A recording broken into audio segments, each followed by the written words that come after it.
Winston waited outside my fence for 23 days.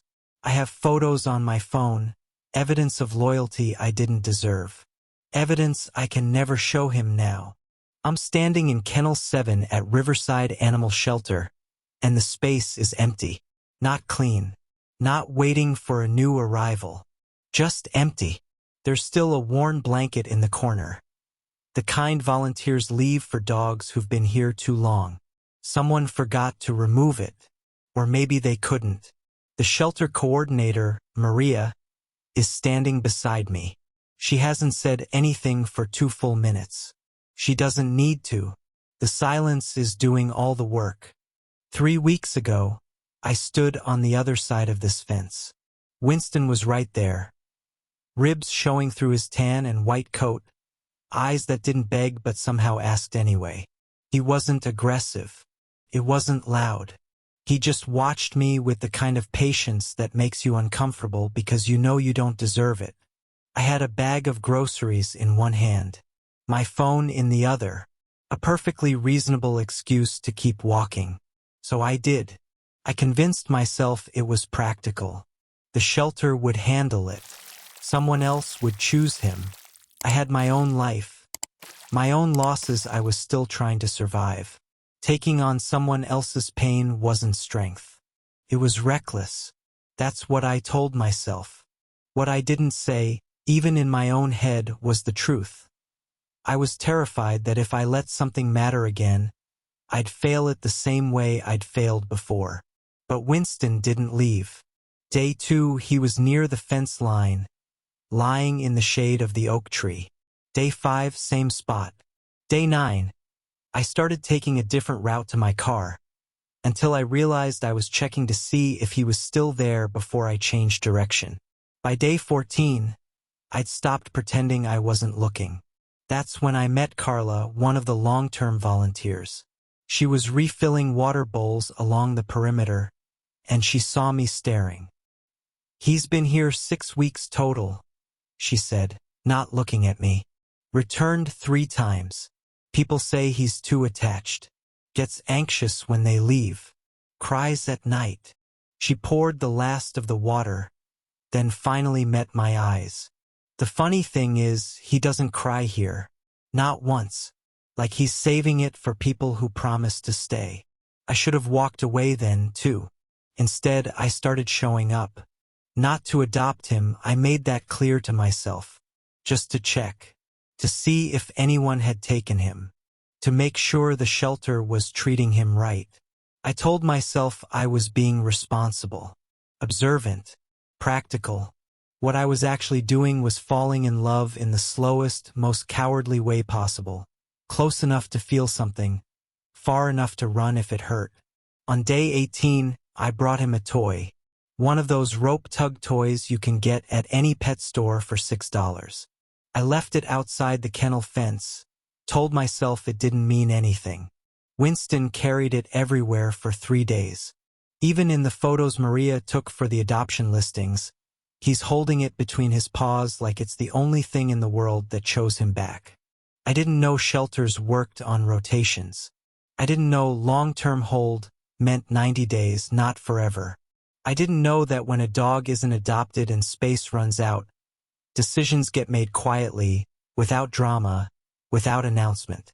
I didn't ask because asking meant admitting I cared, and caring meant I'd have to do something about it. Day 23, I came by after work. The sun was setting, and I was planning to sit outside the kennel for 20 minutes like I'd been doing. Talk to him through the bars. Tell him about my day like he was a therapist who'd never judge me. But when I got to Kennel 7, the gate was open. The blanket was still there. Winston wasn't. Maria found me 10 minutes later, still standing there, staring at nothing. "He was transferred this morning," she said, her voice careful. We thought it was better than waiting." I don't remember what I said next. I remember my knees hitting the concrete. I remember the sound that came out of me. Something between a sob and a word I couldn't finish. I remember Maria kneeling next to me, her hand on my shoulder, saying, I'm so sorry. I thought you knew. I thought you knew he was out of time. I didn't just lose Winston. I lost the last 23 days I could have had him. The bed I could have bought him instead of a $6 toy. The name I could have put on paperwork that would have meant he was mine. The mornings he could have woken up in a home that didn't smell like disinfectant and fear. I lost the chance to prove that not everyone leaves. And Winston lost the one person who showed up every single day but never stayed. The thing is, I've done this before. Not with a dog. With someone I loved more than I thought I could survive losing. And when I couldn't save them, I promised myself I'd never be that powerless again. So I built a life where nothing could touch me, where I controlled every variable, where I walked away before anything mattered enough to destroy me. I thought that made me strong. But standing in that empty kennel, holding a rope toy that still smelled like Winston, I finally understood. I wasn't protecting myself from pain. I was guaranteeing it. If you've ever walked away from something you knew mattered, you need to hear what happens next. Subscribe so you don't miss how this story ends, because the twist will change how you see every choice you've ever made. Her name was Sarah, my sister, 4 years younger, the kind of person who felt everything so deeply it scared me even when we were kids. She'd cry at commercials, bring home injured birds, ask questions about death and meaning that I didn't know how to answer. I was supposed to protect her. Instead, I taught her how to hide. When she called me that winter, her voice small, fracturing, I told her she was being dramatic, that she needed to toughen up, that everyone struggles and she just had to push through it like I did. I said, "You're fine, Sarah. You're always fine." 3 days later, she wasn't. The therapist at the grief counseling session, the one I went to exactly twice, said I couldn't have known. That depression is an illness, not a choice. That my words didn't kill her. But I know what I heard in her voice. I know what I ignored because acknowledging it would have meant feeling something I couldn't control. So I didn't acknowledge it. And she died believing I thought her pain was weakness. After Sarah, I rebuilt my entire life around one principle. Don't let anything in that you can't manage. I worked construction, physical, exhausting, solitary. I kept my apartment clean to the point of emptiness. No photos on the walls. No plants that needed watering. No pets that needed feeding. Nothing that could die if I failed it. I woke up at 5:30 every morning. Same routine. Coffee, black. Toast, no butter. Shower, shave, out the door by 6:45. I didn't deviate. Deviation meant thinking. Thinking meant remembering. People at work called me reliable, steady. Jack's like a machine, my foreman used to say, like it was a compliment. What they meant was, Jack doesn't feel anything anymore. And they were right. Loneliness was easier than attachment. Loneliness was predictable. It sat in the corner of my chest like a stone I'd learned to carry. Heavy, yes, but stable. Attachment was the opposite. Attachment was Sarah calling me at 2 a.m., her voice breaking. Attachment was feeling helpless while someone you loved drowned right in front of you. Attachment was the unbearable weight of matching to someone and failing them anyway. I take loneliness over that any day. When I first saw Winston outside the shelter fence, I saw Sarah. Not literally, but on the way he waited. The way his eyes held hope that hadn't been earned. The way he trusted despite every reason not to. Sarah used to wait for me like that. Outside my apartment when I wouldn't answer her calls. In coffee shop parking lots when I'd agreed to meet her.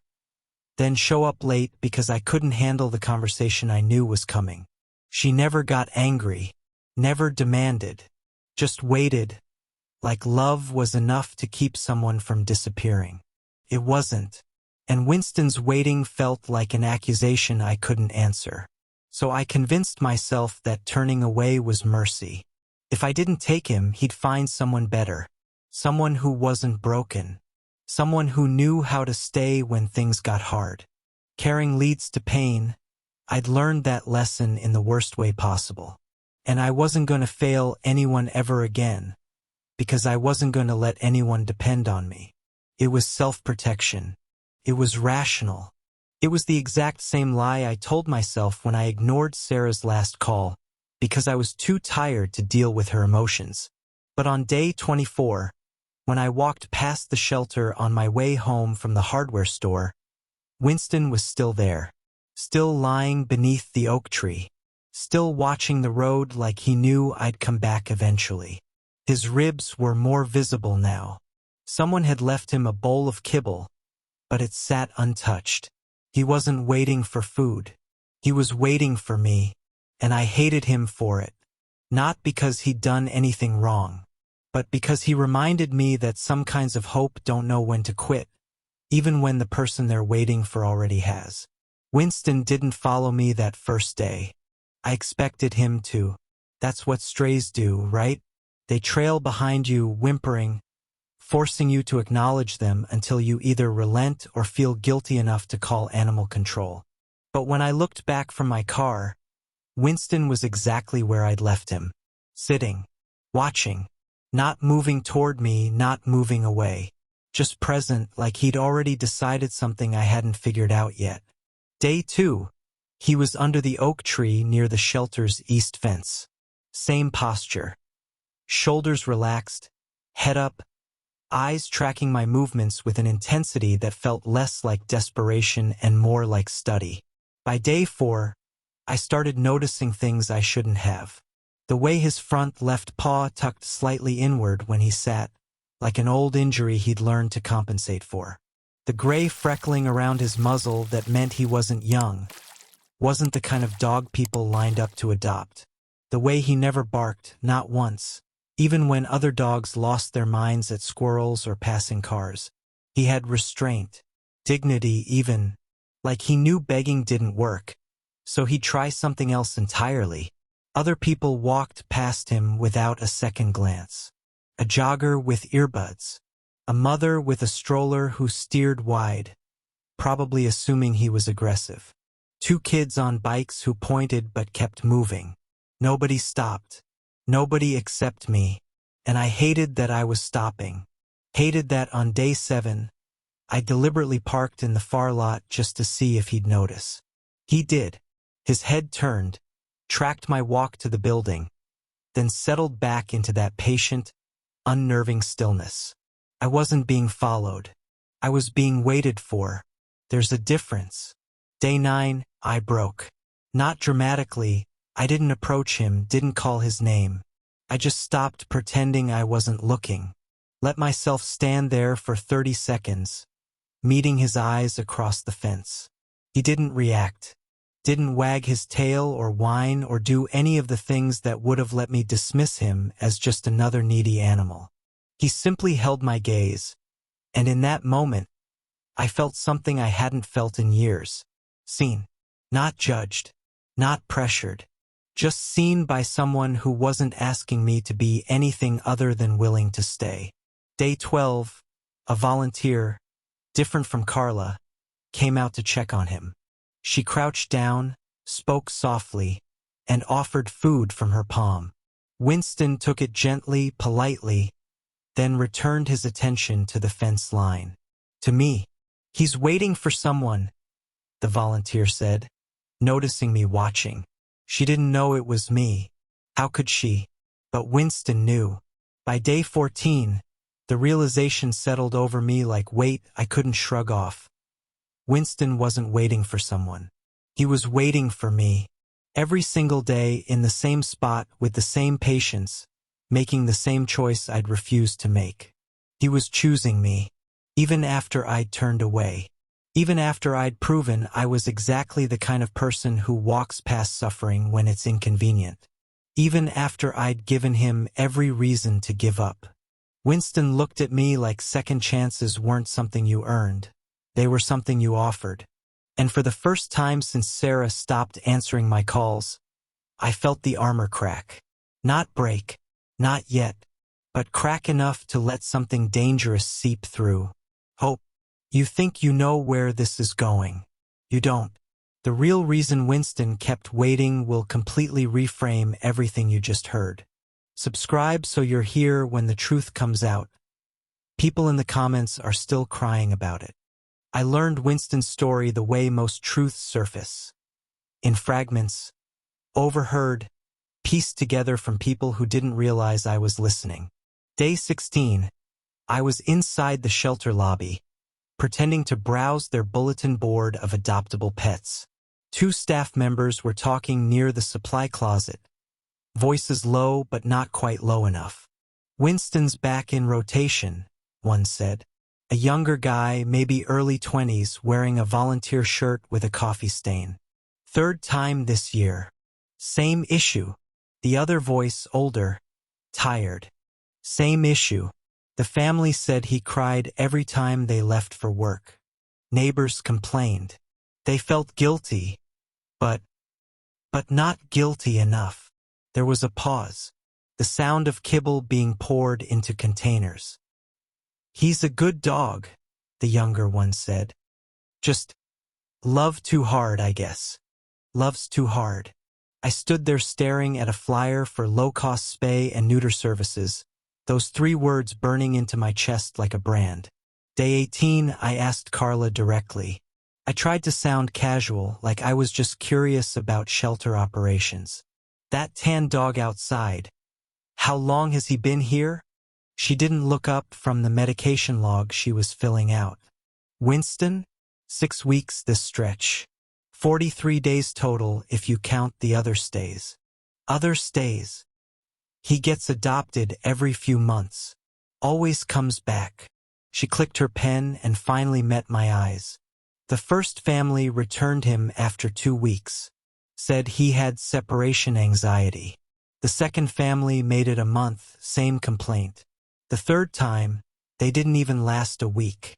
What did he do? Nothing aggressive. He just bonded.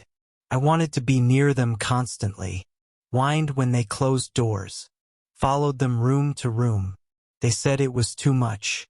Too intense. She tilted her head, studying me the way Winston did. The attachment scared them more than any behavioral problem would have. My throat went dry. What happens to dogs like that? I asked.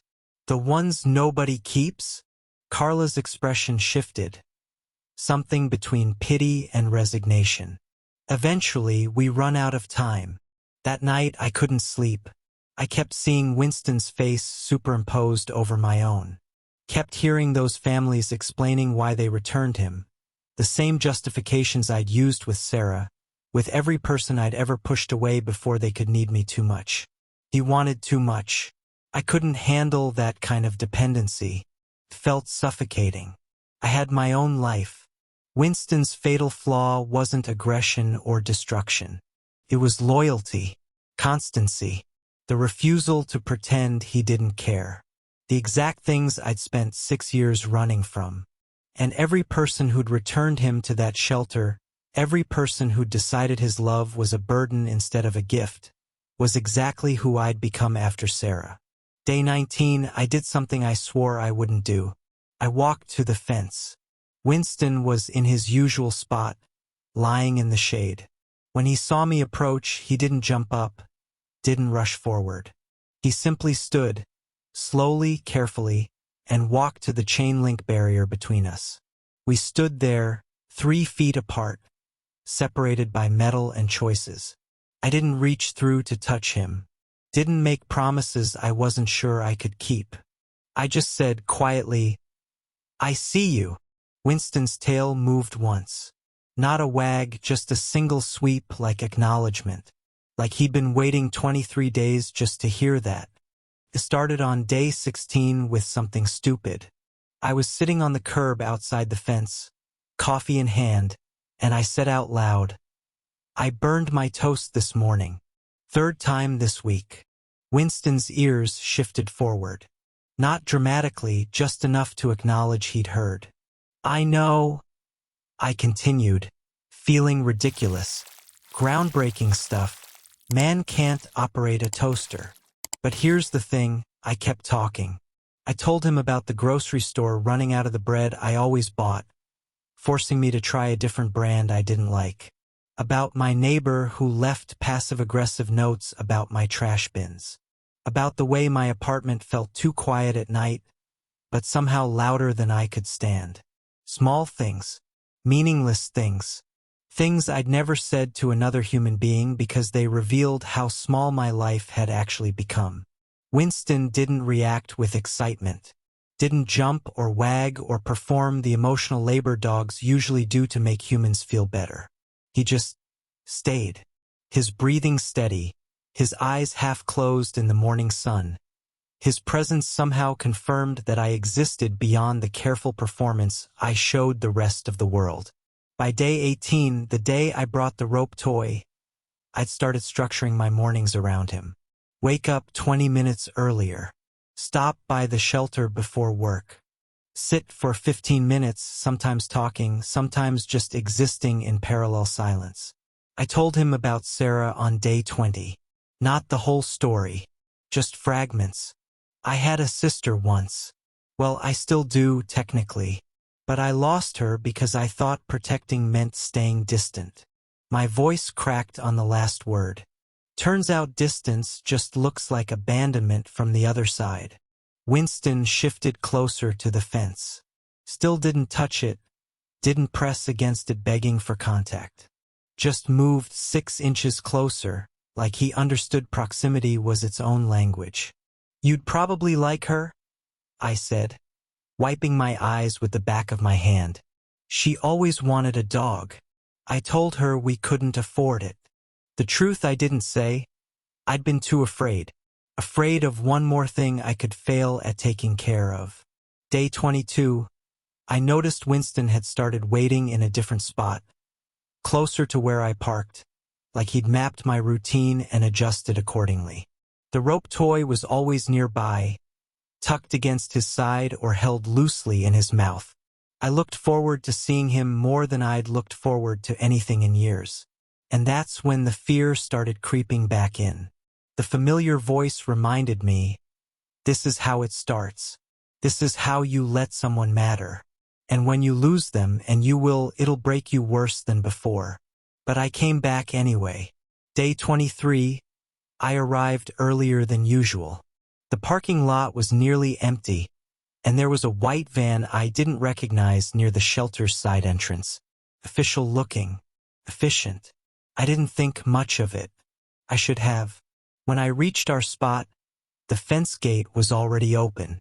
Maria was there with another staff member, clipboard in hand, speaking in low tones I couldn't quite hear. Winston's kennel was empty. The blanket was still there. The rope toy sat abandoned near the water bowl. And suddenly, every word I'd never said out loud, every promise I'd never made, felt like missed opportunities I'd never get back. Maria looked up and saw me standing there. Her face told me everything before her mouth could. "Jack," she said softly, "I didn't know you were coming today. I thought shelters worked like libraries. Hold the book long enough, someone eventually checks it out, or it just stays on the shelf. Available. Waiting. I never thought to ask what happened when the shelf got full." Day 19, Maria mentioned something in passing.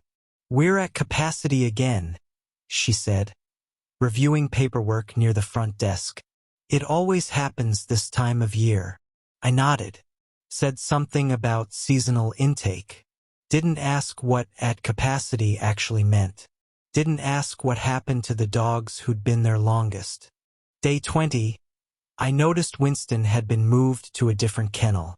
Still outside, but farther from the main path. Less visible to weekend families doing walkthroughs.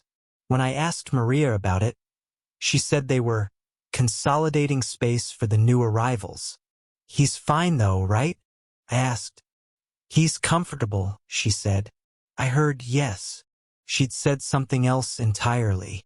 Day 21, Winston seemed different. Calmer, but not in a good way. The alertness in his eyes had softened into something else. something that looked like acceptance. He still watched me when I came by, still held my gaze, but the intensity had dimmed. He wasn't waiting anymore. He was saying goodbye. I didn't recognize it then. Or maybe I did, and I just couldn't let myself believe it. That night, I added a dog bed to my Amazon cart. $32. Orthopedic foam. Machine washable. Perfect for medium-sized dogs.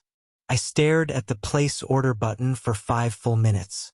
I didn't click it, because clicking it meant committing. Meant walking into that shelter tomorrow and signing papers and admitting that I'd wasted 3 weeks pretending I had a choice when the choice had already been made the moment Winston looked at me on day 1. I told myself I'd do it tomorrow, that I needed one more night to be sure, that this was too important to rush. What I was actually doing was bargaining with time I didn't have. Day 22, I didn't visit. I told myself I was busy, had errands. I needed to prepare my apartment for a dog, clear space, buy supplies, make sure I was really ready. I was building an excuse in case I changed my mind. Day 23, I woke up with clarity. The kind that comes when your brain finally stops negotiating with your heart and just surrenders. I'd wasted enough time. Winston had waited long enough. I'd go today. After work. I'd sign whatever papers they needed, pay whatever fees, and take him home. Give him the bed I should have bought 3 weeks ago. Show him what choosing actually looked like. I even practiced what I'd say to Maria. I'm ready now. I want to adopt Winston. 8 words. Simple. Declarative. True. I left work early. Drove faster than I should have. Parked in the closest spot. I walked through the shelter doors at 4:47 p.m. with my wallet in one hand and my phone in the other, already imagining Winston's face when he realized he was finally going home. Maria saw me coming. Her expression stopped me mid-stride. Not angry, not surprised, just sad. "Jack," she said quietly, "where were you this morning?" And I knew. Before she said another word, I knew. I brought a leash. It's still in my jacket pocket, navy blue nylon, medium-sized clip, bought at the pet store on Fletcher Street for $12.99. I'd walked past that store 17 times in 3 weeks. On day 24, I finally went inside. The cashier asked if I was getting a new dog. I said, maybe. What I meant was, I'm terrified, but I'm finally ready. The shelter parking lot was emptier than usual when I arrived. Tuesday afternoon, overcast sky, that particular kind of gray that makes everything feel muted. I walked slower than normal, rehearsing what I'd say to Maria. Something simple, direct. I'd like to start the paperwork for Winston. The words felt foreign in my mouth, like a language I'd forgotten how to speak. But I kept walking. Kennel 7 came into view. The gate was open. Not unlocked, open. Swinging slightly in the breeze, the metal hinges creaked in a rhythm that sounded almost like breathing. I stopped walking. Winston wasn't at the fence. Wasn't lying in his usual spot near the corner where the sun hit in the afternoons. Wasn't anywhere. For 5 seconds, maybe 10, I convinced myself he was inside the covered area. Just resting. Just out of sight. Winston. My voice came out smaller than I intended. No response. No movement. Just the blanket in the corner. The same worn gray one he'd been sleeping on for weeks. Folded neatly, like someone had tried to make the space look cared for. That's when I saw the empty food bowl. Cleaned. Dry. Placed upside down on the shelf. Shelters don't clean bowls for dogs who are coming back. I don't remember walking to the main building. Don't remember opening the door or Maria looking up from her desk. I remember her face changing when she saw me. Something between pity and fear, like she'd been dreading this exact moment. Where is he? She stood up slowly. Too slowly. The kind of slow that means bad news is coming and she's trying to cushion it. Jack. I tried calling you this morning. Where is Winston? The transfer happened early. The rescue group had space and we thought it was his best chance. Transfer. Not adopted. Not taken home by someone who'd love him. Transferred. Where? My voice cracked. Which rescue? Maria's silence answered before her words did. Jack. Which rescue, Maria? There wasn't a rescue. Her voice barely whispers now. We were over capacity. The county made the call. I'm so sorry. I thought you knew. I thought after all those days you were just visiting. The floor didn't collapse. The walls didn't close in. Everything stayed exactly as it was, except the part of me that had been holding itself together for 6 years. That shattered. I don't know what sound I made. Something between a gasp and a scream, trapped in my throat like it had been waiting there since Sarah. Since every loss I'd swallowed and buried and pretended didn't matter. My knees hit the concrete outside Kennel 7. The leash fell from my pocket, still wrapped in the pet store bag, price tag attached, completely unused. Winston had waited 23 days. I arrived on day 24. 24 hours. That's what I'd missed him for. One day. One choice. One moment of courage I'd delayed until it became too late. Maria didn't try to comfort me. She just stood there, a few feet away, letting me break in the space where Winston should have been. Where he'd waited. Where he'd chosen me. Where I'd finally chosen him back. 24 hours too late. I spent 3 days replaying every moment. Every time I walked past Winston. Every excuse I made. Every night I went home alone while he waited in a kennel that smelled like bleach and broken promises. On the 4th day, sitting in that empty space where he used to sleep, I finally understood what I'd been too afraid to see. Winston never needed me to save him. He needed me to choose him. There's a difference. Saving is something you do from a distance. Write a check, make a call, drop off supplies and feel good about yourself. Choosing is something else entirely. It's saying, you matter enough for me to stay, even when it's hard, even when I'm scared, even when I don't know if I'm enough. Winston had been chosen before. 3 separate times people took him home, and 3 separate times they returned him when his attachment became inconvenient. When he cried at night because he'd learned that people leave.